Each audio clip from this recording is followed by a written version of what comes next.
कांग्रेस और आम आदमी पार्टी में बात नहीं बन पाई, तो इसके पीछे मेन वजह क्या रही? बहुत बहुत शुभकामनाएं आप लोगों को। अकेले आप लोगों ने ठान लिया कि चुनावी मैदान में उतरेंगे, अपनी ताकत दिखाएंगे, लेकिन आखिरी लम्हे पर ऐसा क्या हुआ सर कि बात नहीं बन पाई? क्योंकि आप लोग लगातार बातचीत मंथन कर रहे थे इस बारे में। देखिए, अभी पता है, आम आदमी पार्टी एक्चुअली इतना मजबूत पार्टी है प्रदेश के अंदर कि आप इसी से अंदाजा लगा दीजिए। कांग्रेस पार्टी के जो है, हमारे जो शीर्ष नेता है राहुल गांधी, जो कांग्रेस पार्टी के हैं, जो उनको खुद करनी पड़ी आम आदमी से गठबंधन करने की।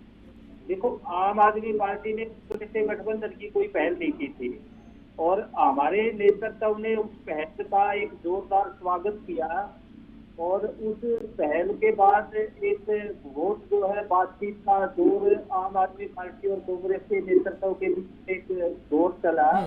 लेकिन जो जिस प्रकार से वो अफवाहें चली कि कांग्रेस इतनी सीटें देना चाह रही है, आम आदमी पार्टी इतनी सीटें चाह रही है, और हमारे नेताओं ने, हमारे प्रदेश अध्यक्ष माननीय डॉक्टर सुशील गुप्ता जी ने भी पहले ही क्लियर कर दिया था और हमारे नेताओं ने भी क्लियर कर दिया था कि भाई कोई सम्मानजनक अगर स्थिति होगी तो समझौता होगा, नहीं तो नहीं होगा।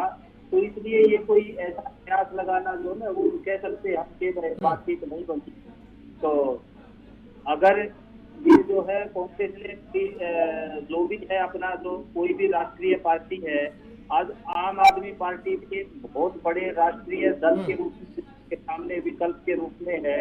और ऐसा नहीं है कि आम आदमी पार्टी कोई ऐसी ही है, पूरे हरियाणा के अंदर आज अगर मजबूत संगठन है तो वो सिर्फ आम आदमी पार्टी का है और दूसरी पार्टी का उसके मुकाबले कोई संगठन नहीं है। नहीं, अगर आप लोग को लग ही रहा था कि इतने मजबूत हैं तो पहले ही आप लोग तय कर लिए होते। 10 सीटें फिर क्यों मांग रहे थे सर? बार्गेनिंग क्यों कर रहे थे फिर? देखिए, ऐसा कुछ नहीं है 10 सीटें मांग रहे थे। किसने बोला कि हम 10 सीटें मांग रहे हैं? ये सिर्फ जो है ना, मीडिया के अंदर बातें हैं कि वो 5 सीटें दे रहे हैं, ये 10 सीटें। तो कितने सीटें मांग रहे थे ये भी बता दीजिए, कितनी सीटें आप लोग चाहते थे कांग्रेस से? नहीं, ये एक्चुअली जो है ना, कोई ऐसा वो नहीं है कि कितनी सीटें चाह रहे थे, लेकिन ये है कि भाई कोई सम्मानजनक। सर, अगर आप 10 से 12 सीटों को अगर आप अफवाह करार देंगे और मीडिया पर आप कहेंगे कि हमने खबर फैला दी, तो आप ही बताइए, एग्जैक्ट आंकड़ा आप बता दीजिए सर कि हम 90 सीटें मांग रहे थे, 50 सीटें। खबर चलाई कि 10 सीटें किसने मांगी? आम आदमी पार्टी की तरफ से तो किसी नेता ने कहा नहीं कि 10 सीटें दे दो। हमें, हमारा तो शुरू से ही कि भाई अगर समझौता होता है। चलिए, आम आदमी पार्टी के नेता आप हैं, आप ही बता दीजिए ना कि कितनी सीटें आप चाहते थे। देखो, अभी तो कोई पे बात करना जो है ना, वो उसी तरीके से कितनी सीटें चाहते थे, कितना, ये शीर्ष नेतृत्व का काम है समझौता करना। कोई भी और पार्टियां भी हैं जिन्होंने समझौता किया है और जेजेपी का भी समझौता है, रेड्डी साहब का भी समझौता है। मेरे ख्याल से मेरा शायद हो गया। ठीक है, योगेश जी भी हैं। योगेश जी, अब तो आवाज मिल रही होगी आपको प्रॉपर? आपने सुना भी राजेंद्र जी को? जी सर, क्या इस समय कांग्रेस बहुत ज्यादा ओवर कॉन्फिडेंट है कि हम अकेले दम पर चुनाव जीत जाएंगे? आम आदमी पार्टी भी अलग होकर लड़ती है तो फिर कोई देखिए यहाँ पर नुकसान नहीं होगा, क्योंकि आप लोग भी ये बात जान रहे थे कि अगर आम आदमी पार्टी के साथ चुनाव अगर आप लोग लड़ते हैं तो कई ऐसी सीटें जहां पर बीजेपी के वोट बैंक में सेंधमारी हो सकती है। अलायंस करने से आप लोग भी वहां पर फायदा हो सकता है। मेन जड़ क्या रही इस पूरे घटनाक्रम की? देखिए, हम अकेले अपने दम पर चुनाव नहीं जीत रहे।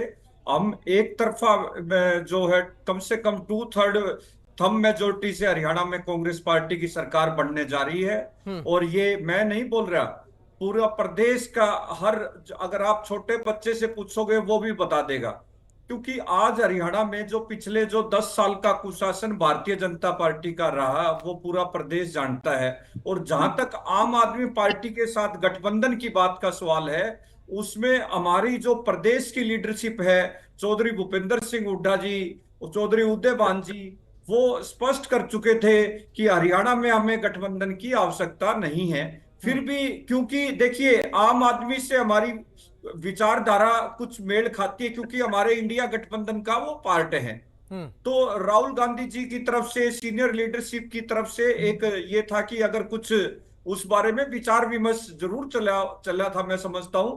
लेकिन आधिकारिक रूप से मैं पहले भी डिबेट पे रहा हूं, हमारा लगभग ये था कि 90 की 90 लेकिन सीटों पे योगेश जी कांग्रेस अब पार्टी दिल्ली में बात चुनाव कैसे लड़ेगी। बनेगी सर? दिल्ली में तो आम आदमी पार्टी मजबूत है, वहां पर आप लोग कहेंगे कि हमें कुछ सीटें दे दीजिए, वहां पर भी फिर बात अब नहीं बनेगी। नहीं नहीं, देखिए दिल्ली में भी जब हरियाणा में एक तरफा कांग्रेस पार्टी सरकार बनाएगी और अगले वर्ष मैं समझता हूं जब दिल्ली में चुनाव होंगे तो हरियाणा का असर दिल्ली में भी पूरा पूरा रहता है। और हरियाणा के बहुत से लोग दिल्ली में रहते हैं और सर्विस करते हैं, वहां का माहौल भी बिल्कुल चलिए हमारे सर, पक्ष में होने जा रहा है। और मैं बताना ठीक है सर, चाहता हूं, असर देखिए तो आप लोगों हरियाणा ने की पंजाब में भी परिस्थितियां, बोला था, लेकिन पंजाब में भी अकेले आम आदमी पार्टी जीत गई ना सर, 92 सीटें। देखिए पंजाब में भी क्या है, आम आदमी पार्टी और कांग्रेस का मुकाबला रहा। आपने देखा होगा वो किस तरह अकाली दल बिल्कुल खत्म हो गया और भारतीय जनता पार्टी ने किस तरह से हमारे लोग वहां तोड़ के जो शामिल किए, उन्हें कुछ हासिल नहीं हुआ। और आज आप देखिए किस तरह से हरियाणा में भगदड़ मची हुई है। मैं समझता हूं 15-20 हजार इनके कार्यकर्ता पन्ना प्रमुख से लेके प्रदेश स्तर के पदाधिकारी, प्रदेश उपाध्यक्ष, एम पदों पे पूर्व नहीं मंत्री, सर, भगदड़ पूर्व तो आपकी भी विधायक। पार्टी में, योगेश जी भगदड़ तो नहीं, आपकी ही पार्टी में है। आप कंपैरिजन कीजिए, हमारी पार्टी में तो सिर्फ 1-2% होगी, इनके तो 99%। और मैं आपको उदाहरण बताता हूं, जब 2019 में भी भारतीय जनता पार्टी ने टिकटें दी थी, उस समय इतनी भगदड़ नहीं मची। उसका कारण था उस समय इनका 75+ का नारा था। हर आदमी को यह लग रहा था भाई आ तो रही है भारतीय जनता पार्टी, जब 2019 अच्छा में थी योगेश जी, तो।